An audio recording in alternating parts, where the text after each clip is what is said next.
কাকা গজা কত? 12 টাকা শ।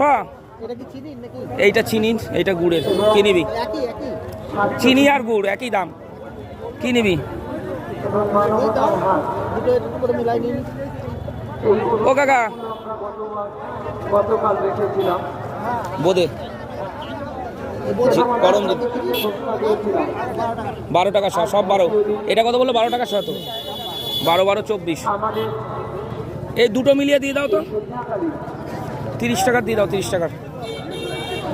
এই গজাও দাও, এই গজাও দাও, দুটো মিলিয়ে দাও দেখি। ওইদিকে কড়াইতে ভাজা চলছে একদম গরম গরম।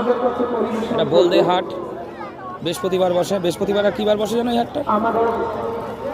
কাকা এই হাট বৃহস্পতিবার আর কি বার বসে বলদে? রবিবার। বৃহস্পতি আর রবি দুটো মিলিয়ে দাও, একটার মধ্যেই দিয়ে দাও।